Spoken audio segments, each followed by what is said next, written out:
नमस्कार विद्यार्थी मित्रांनो, स्वराज्य चालू घडामोडी या आपल्या यूट्यूब चॅनलवर तुम्हा सर्वांचं पुन्हा एकदा स्वागत आहे। आज आपण 17 नोव्हेंबर 2022चे चालू घडामोडीचे प्रश्न पाहणार आहोत। तत्पूर्वी जर तुम्ही चॅनलवर नवीन असाल तर चॅनलला लगेच सबस्क्राईब करून ठेवा आणि शेजारी असणारे बेल आयकॉनचे बटन दाबायला विसरू नका, म्हणजे आपल्या चॅनलवर येणाऱ्या चालू घडामोडीच्या व्हिडिओचे अपडेट तुम्हाला मिळत राहतील। आणि आता आपण आपल्या आजच्या पहिल्या प्रश्नाला सुरुवात करूया। पॅरा ॲथलेटिक्ससाठी ध्यानचंद जीवनगौरव पुरस्कार 2022 कोणाला देण्यात आला आहे? तर 2022चा ध्यानचंद जीवनगौरव पुरस्कार एकूण 4 खेळाडूंना देण्यात आलेला आहे आणि या 4 खेळाडूंपैकी पॅरा ॲथलेटिक्ससाठी नीर बहादूर गुरंग यांना यावर्षीचा ध्यानचंद जीवनगौरव पुरस्कार देण्यात आलेला आहे। म्हणून उत्तर आहे पर्याय क्रमांक 4 नीर बहादूर गुरंग। आणि याचबरोबर पर्यायामध्ये जे इतर खेळाडू दिलेले आहेत ते देखील ध्यानचंद जीवनगौरव पुरस्कार 2022चे विजेते आहेत, मात्र त्यांचे क्रीडा प्रकार जे आहेत ते वेगळे आहेत। अश्विनी अंकुजी या ज्या आहेत त्या ॲथलेटिक्स खेळाडू आहेत। त्यानंतर धरमवीर सिंग हे जे आहेत ते हॉकीचे खेळाडू आहेत आणि BC सुरेश हे कबड्डीपटू आहेत। अशा प्रकारे हे चारही विजेते जे आहेत ते ध्यानचंद जीवनगौरव पुरस्कार 2022चे विजेते आहेत।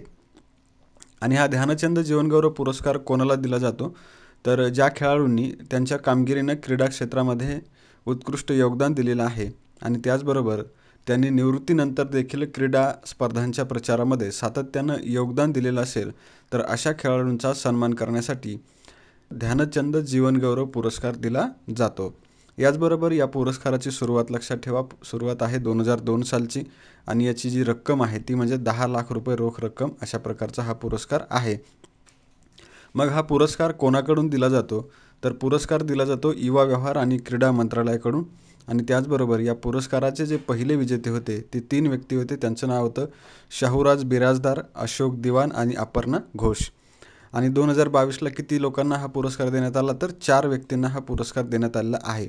4 जणांमध्ये कोण कोण? तर अश्विनी अंकुजी, धरमवीर सिंग, BC सुरेश आणि नीर बहादूर गुरंग। आणि त्यांचे खेळाचे प्रकार देखील तुम्ही लक्षात ठेवणार आहात। यानंतर आता आपण पुढचा प्रश्न पाहूया। पुढचा प्रश्न आहे, राष्ट्रीय खेळ प्रोत्साहन पुरस्कार 2022 किती संस्थांना जाहीर झाला आहे?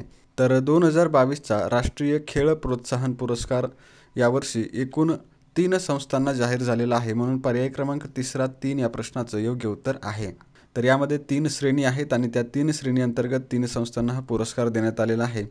तर पहिली श्रेणी आहे नवोदित आणि तरुण प्रतिभेची ओळख आणि पालनपोषण। तर या श्रेणी अंतर्गत ट्रान्सस्टेडिया एंटरप्राइजेस प्रायव्हेट लिमिटेडला हा पुरस्कार देण्यात आला।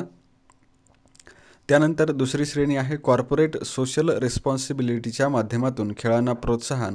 तर या श्रेणी अंतर्गत कलिंग इन्स्टिट्यूट ऑफ इंडस्ट्रियल टेक्नॉलॉजीला राष्ट्रीय खेल प्रोत्साहन पुरस्कार देण्यात आला।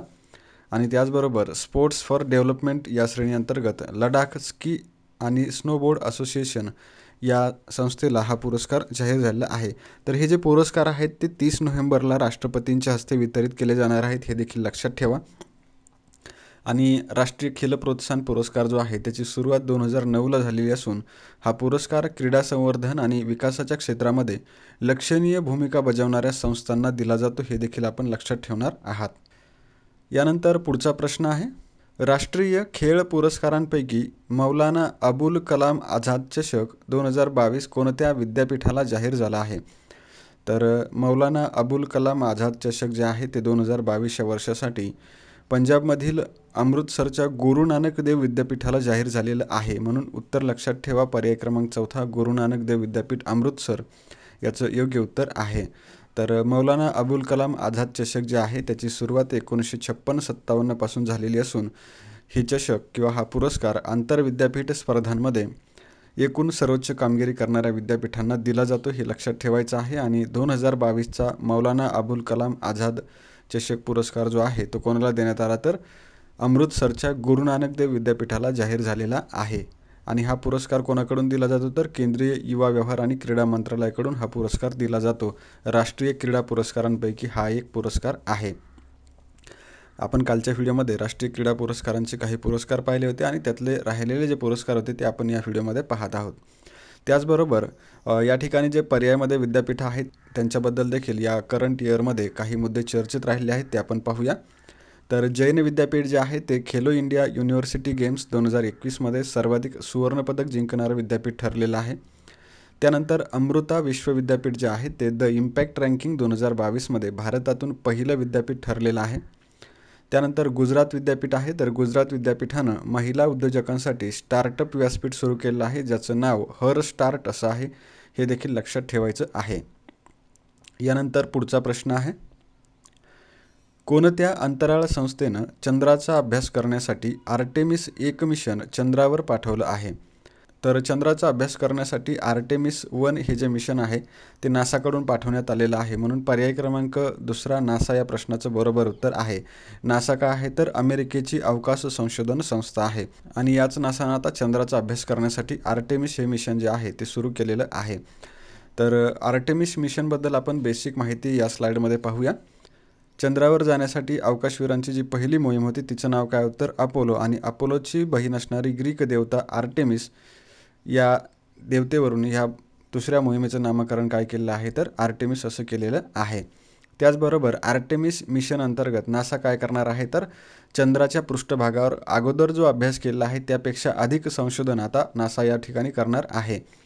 त्याचबरोबर या मोहिमेमध्ये नासाकडून पहिली महिला आणि पहिला कृष्णवर्णीय व्यक्ती देखील चंद्राच्या दक्षिण ध्रुवाजवळ उतरवल्या जाणार आहे. तर लक्षात ठेवा, ही जी मोहीम आहे ही चंद्राच्या दक्षिण ध्रुवावर उतरणार आहे, हे देखील लक्षात ठेवायचं आहे. कारण प्रश्नामध्ये जर उत्तर ध्रुव दिलं तिथे आपला मार्क जाईल, तर ते लक्षात ठेवा, दक्षिण ध्रुव. आणि ही जी मोहीम आहे ती कधी सुरू करण्यात आली, तर शेवटची जी अपोलो मोहीम आहे तिला 50 वर्षे पूर्ण होत असतानाच्या नासाकडून पुन्हा एकदा मानवाला चंद्रावर पाठवण्यासाठी मोहीम सुरू करण्यात आलेली आहे. आता ही जी आर्टेमिस मोहीम आहे तिचे 3 टप्पे आपण पाहूया. तर यामधला जो पहिला टप्पा आहे तो नुकताच नासानं काय केला आहे, तर प्रक्षेपित केला आहे. आणि पहिल्या टप्प्यामध्ये मानवरहित मोहीम आहे, तिच्यामध्ये ओरायन अवकाशयानाला चंद्राभोवती फिरून पृथ्वीवर परत आणण्याचा प्रयोग करण्यात येणार आहे.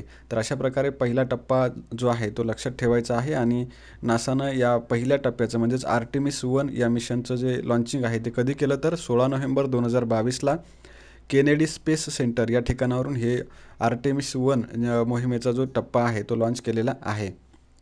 त्याचबरोबर हे जे आर्टेमिस 1 अंतर्गत ओरायन अवकाशयान चंद्रावरती पाठवलेलं आहे ते 11 डिसेंबरला प्रशांत महासागरामध्ये उतरवलं जाणार आहे, हे देखील लक्षात ठेवा.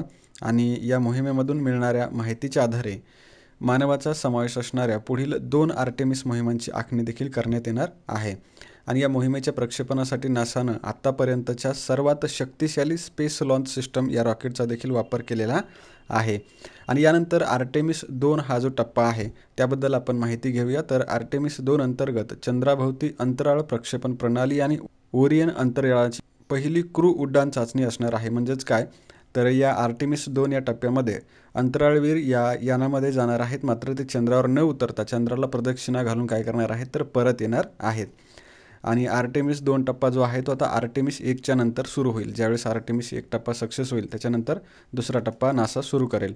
आणि आर्टेमिस 3 हा जो टप्पा आहे त्यामध्ये अंतराळवीर जे आहेत ते चंद्रावरती लँडिंग करणार आहेत. आणि या मोहिमेअंतर्गत पहिली महिला आणि पहिला कृष्णवर्णीय व्यक्ती जो आहे तो चंद्रावरती उतरला जाणार आहे.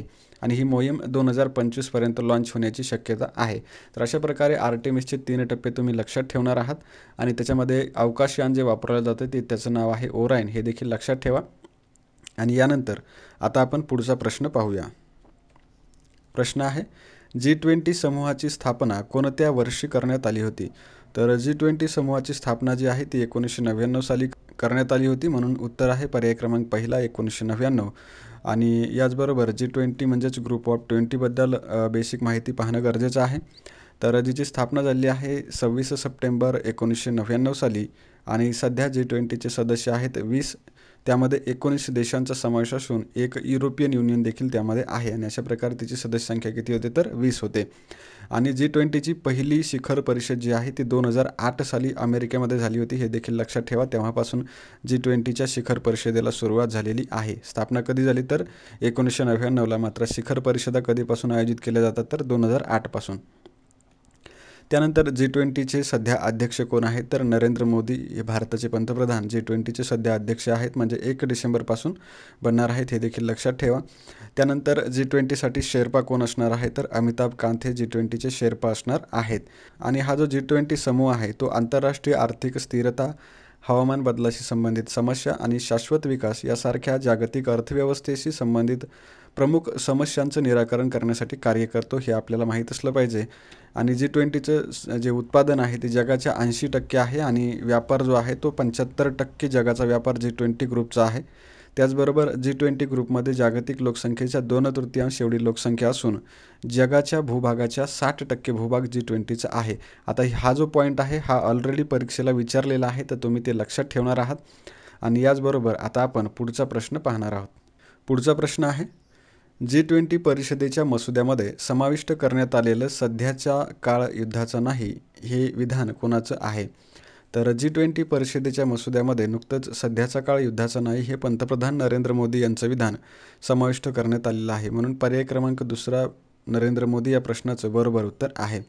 तर नरेंद्र मोदी यांनी हे विधान कोणत्या परिषदेमध्ये केलं होतं? तर शांघाय सहकार्य संघटनेची परिषद झाली होती उझबेकिस्तानमधील समरकंद या ठिकाणी.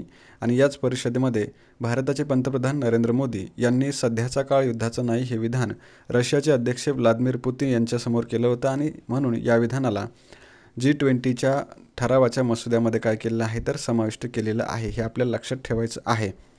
यानंतर आता आपण पुढचा प्रश्न पाहूया. पुढचा प्रश्न आहे, G20 समूहाची कितवी शिखर परिषद भारतामध्ये नवी दिल्ली या ठिकाणी आयोजित करण्यात येणार आहे? तर G20 समूहाची आता 18वी जी शिखर परिषद होणार आहे ती आपल्या भारतामध्ये होईल पुढच्या वर्षी नोव्हेंबर महिन्यामध्ये. म्हणून लक्षात ठेवा 18वी शिखर परिषद भारतामध्ये नवी दिल्ली या ठिकाणी आयोजित केली जाणार आहे.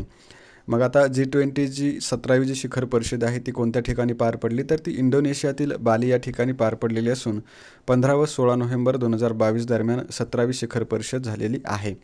आणि त्याच परिषदेमध्ये G20चे 2023 वर्षासाठीचं जे अध्यक्षपद आहे ते भारताकडे सोपवण्यात आलेलं आहे. आणि भारताचं अध्यक्षपदाचा जो कालावधी आहे तो कधीपासून सुरू होत आहे तर 1 डिसेंबरपासून भारताचं अध्यक्षपद G20साठी सुरू होत आहे. आणि 2023मध्ये G20ची 18वी शिखर परिषद जी आहे ती आपल्या भारतामध्ये नवी दिल्ली या ठिकाणी होणार आहे. त्याचबरोबर G20च्या ज्या शिखर परिषद आहेत त्या आपण रिवाईज करूया. यामध्ये पहिली शिखर परिषद जी झाली ती 2008 साली अमेरिकेमध्ये झाली. त्यानंतर 17वी शिखर परिषद 2022 साली इंडोनेशियामध्ये नुकतीच पार पडलेली आहे. 18वी जी शिखर परिषद आहे ती 2023 साली भारतामध्ये होणार आहे. आणि 19वी शिखर परिषद 2024 साली ब्राझील या देशामध्ये होणार आहे. यानंतर आपण पुढचा प्रश्न पाहूया. कोणत्या देशानं दरवर्षी 3000 भारतीय पदवीधर विद्यार्थ्यांना व्हिसा देण्याची योजना मंजूर केली आहे? तर दरवर्षी 3000 भारतीय पदवीधर विद्यार्थ्यांना व्हिसा देण्याची योजना UK म्हणजेच ब्रिटन या देशानं मंजूर केलेली आहे. म्हणून पर्याय क्रमांक 4 ब्रिटन या प्रश्नाचं बरोबर उत्तर आहे. तर ब्रिटनचे पंतप्रधान ऋषी सुनक यांनी तरुण पदवीधर भारतीयांना दरवर्षी ब्रिटनमध्ये राहण्यासाठी आणि काम करण्यासाठी 3000 व्हिसाची परवानगी दिलेली आहे. नवीन UK India young professional scheme अंतर्गत UK काय करणार आहे तर दरवर्षी 3000 भारतीयांना व्हिसा ऑफर करणार आहे. आणि या अंतर्गत वयोगट लक्षात ठेवा 18 ते 30 वर्ष वयोगटातील तरुण व्यावसायिकांना हे व्हिसा दिले जाणार आहेत. त्याचबरोबर या योजनेअंतर्गत पदवीधर भारतीय नागरिक जे असणार आहेत ते UKमध्ये 2 वर्षापर्यंत राहण्यासाठी आणि काम करण्यासाठी जाऊ शकणार आहेत. त्याचबरोबर अशा योजनेचा लाभ घेणारा आपला भारत देश जो आहे तो पहिलाच देश ठरलेला आहे. आणि या करारानुसार भारताला देखील ब्रिटिश नागरिकांना भारतामध्ये राहण्यास व काम करण्यास व्हिसा मंजूर करणं भाग आहे. तर अशा प्रकारे हा भारत आणि ब्रिटनचा जो करार आहे तो लक्षात ठेवा. आणि यानंतर आता आपण पुढचा प्रश्न पाहूया. पुढचा प्रश्न आहे, जगामधील 8 अब्जावे बाळ कोणत्या देशामध्ये जन्माला आला आहे? तर जगातील 8 अब्जावे बाळ म्हणजेच ज्या बाळाच्या जन्माबरोबर जगाची लोकसंख्या 8 अब्ज झाली ते बाळ फिलिपिन्स या देशामध्ये जन्माला आलेलं आहे. म्हणून पर्याय क्रमांक 3 फिलिपिन्स या प्रश्नाचं बरोबर उत्तर आहे. तर फिलिपिन्समध्ये विनिस माबनसाग असं त्या बाळाचं नाव ठेवण्यात आलेलं आहे. आणि ते बाळ जन्माला आल्याबरोबर जगाची लोकसंख्या 8 अब्ज झालेली आहे. तर विनिस माबनसाग ही जी आहे ती मुलगी आहे हे देखील लक्षात ठेवा. आणि याचबरोबर संयुक्त राष्ट्र संघटनेनं जाहीर केलं की 15 नोव्हेंबर 2022 रोजी जगाची लोकसंख्या 8 अब्ज झालेली आहे. आणि यानुसार जागतिक लोकसंख्या जी आहे ती 7 अब्जांवरून 8 अब्जांवर जाण्यासाठी जगाला 12 वर्ष लागली असं देखील संयुक्त राष्ट्रानं या अहवालामध्ये सांगितलेलं आहे. आणि 9 अब्जापर्यंत जगाची लोकसंख्या पोहोचण्यासाठी 2037 पर्यंत 15 वर्षे लागतील असं संयुक्त राष्ट्राने सांगितलेलं आहे. त्याचबरोबर 2030मध्ये जगाची लोकसंख्या जी आहे ती 8.5 अब्ज आणि 2050मध्ये 9.7 अब्ज तर 2100 साली 10.4 अब्ज इतकी वाढू शकणार आहे. नंतर पुढे त्यांनी 2050 पर्यंत जागतिक लोकसंख्येची जी रचना आहे ती सांगितलेली आहे आणि त्यानुसार निम्म्याहून अधिक वाढ जी असणार आहे ती काँगो, इजिप्त, इथिओपिया, आपला भारत, नायजेरिया, पाकिस्तान, फिलिपिन्स आणि टांझानिया या देशामध्ये केंद्रित असणार आहे. आता यानंतर आपण याच्याशी संबंधित अजून एक प्रश्न जो आहे तो पुढच्या स्लाईडमध्ये पाहूया. प्रश्न आहे, कोणता देश 2023 साली जगातील सर्वाधिक लोकसंख्येचा देश बनेल असा अंदाज संयुक्त राष्ट्र संघटनेनं वर्तवला आहे? तर 2023 साली जगातील सर्वाधिक लोकसंख्येचा देश बनणार आहे आपला भारत, म्हणून उत्तर आहे पर्याय क्रमांक 2 भारत या प्रश्नाचं बरोबर उत्तर आहे. तर 2023मध्ये भारत चीन या देशाला ओलांडून जगातील सर्वाधिक लोकसंख्या असलेला देश म्हणून पुढे जाण्याचा UNचा अंदाज आहे. आणि सर्वाधिक लोकसंख्या असलेल्या देशांमध्ये 2.3 अब्ज लोकांसह पूर्व आणि दक्षिण पूर्व आशिया आणि 2.1 अब्ज लोकांसह मध्य आणि दक्षिण आशिया यांचा समावेश आहे. आणि या पाठोपाठ चीन आणि भारताचा क्रमांक लागतो. भारताची आणि चीनची जी प्रत्येकी लोकसंख्या आहे ती 1.4 अब्ज अशी प्रत्येकी आहे. आणि जागतिक लोकसंख्या वाढ उपसहारा आफ्रिकेतील जगातील सर्वात गरीब देशांमध्ये वाढत्या प्रमाणात केंद्रित झालेली आहे, असं संयुक्त राष्ट्राच्या अहवालामध्ये नमूद करण्यात आलेलं आहे. तर अशा प्रकारे मागच्या स्लाईडमध्ये आणि या स्लाईडमध्ये आपण जागतिक लोकसंख्या वाढीचा अहवाल पाहिलेला आहे. कोणाचा होता? तर संयुक्त राष्ट्र संघटनेचा तो अहवाल होता. आणि यानंतर आता आपण कालच्या प्रश्नांचं रिव्हिजन करूया. कालचा पहिला प्रश्न होता, स्लोवानियाच्या पहिल्या महिला अध्यक्ष कोण बनल्या आहेत? तर स्लोवानिया या देशाच्या पहिल्या महिला अध्यक्ष बनलेल्या आहेत नताशा पिरक मुसर. त्यानंतर दुसरा प्रश्न होता, vocal for local, local to global theme कशाशी संबंधित आहे? तर याचं उत्तर आहे 41वा भारत आंतरराष्ट्रीय व्यापार मेळावा. तिसरा प्रश्न होता, 18 ते 23 वर्ष वयोगटातील युवा वर्गाला शाश्वत जीवनशैलीचे संदेशप्रसारक बनण्यासाठी इन आवर लाईफ टाईम ही मोहीम कोणी सुरू केली? तर याचं उत्तर होतं national museum of natural history आणि UNDP. चौथा प्रश्न होता, 53व्या भारतीय आंतरराष्ट्रीय चित्रपट महोत्सवाचा लक्षवेधी देश म्हणजेच फोकस कंट्री देश कोणता आहे? तर याचं उत्तर होतं फ्रान्स. पाचवा प्रश्न होता, सत्यजित रे जीवनगौरव पुरस्कार कोणाला जाहीर झाला? तर याचं उत्तर होतं कार्लोस सौरा. सहावा प्रश्न होता, युवा व्यवहार आणि क्रीडा मंत्रालयातर्फे एकूण किती प्रकारचे राष्ट्रीय क्रीडा पुरस्कार दिले जातात? तर याचं उत्तर होतं 6. सातवा प्रश्न होता, मेजर ध्यानचंद खेलरत्न पुरस्कार 2022 कोणाला जाहीर झाला? तर याचं उत्तर होतं शरद कमल अचंथा. आठवा प्रश्न होता, पुढीलपैकी महाराष्ट्रातील कोणत्या खेळाडूला 2022चा अर्जुन पुरस्कार जाहीर झाला? तर याचं उत्तर होतं अविनाश साबळे, सागर ओव्हळकर आणि स्वप्नील पाटील. नववा प्रश्न होता, 2022 वर्षासाठी एकूण किती खेळाडूंना अर्जुन पुरस्कार जाहीर झाला? तर याचं उत्तर होतं 25. आणि 10वा प्रश्न होता, पुढीलपैकी महाराष्ट्रातील कोणत्या क्रीडा प्रशिक्षकास नियमित श्रेणी द्रोणाचार्य पुरस्कार 2022 जाहीर झाला? तर याचं उत्तर होतं सुमा सिद्धार्थ शिरूर. आणि यानंतर आता आपल्या PDF माहिती घेऊया. तर आपल्या ज्या PDF आहेत त्या टॉपिक वाईज आणि वन लाईनर PDF तयार आहेत. तर ज्यांना खरेदी करायची असेल त्यांनी 93 56 71 56 33 या क्रमांकावरती संपर्क करायचा आहे. आणि यानंतर आता आपण कालच्या प्रश्नांचं उत्तर पाहूया. तर काल प्रश्न विचारला होता, पुढीलपैकी कोणाला 2022चा अर्जुन पुरस्कार जाहीर झाला? तर याचं उत्तर आहे वरील सर्व, म्हणजेच लक्ष्य सेन, सीमा पुनिया, सुशीला देवी यांना अर्जुन पुरस्कार जाहीर झालेला आहे. आणि आजचा जो प्रश्न आहे तो म्हणजे 19वी G20 परिषद कोणत्या देशात होणार आहे? तर यासाठी पर्याय आहेत इंडोनेशिया, भारत, ब्राझील आणि अमेरिका. तर यातलं जे योग्य उत्तर असेल ते तुम्ही कमेंट बॉक्समध्ये सांगणार आहात. आणि याचबरोबर आपला जो आजचा व्हिडिओ आहे तो या ठिकाणी समाप्त झालेला आहे. व्हिडिओ आवडला असेल तर व्हिडिओला लाईक, शेअर आणि सबस्क्राईब करायला विसरू नका. आणि आपण भेटूया नेक्स्ट व्हिडिओमध्ये. तोपर्यंत जय हिंद, जय महाराष्ट्र.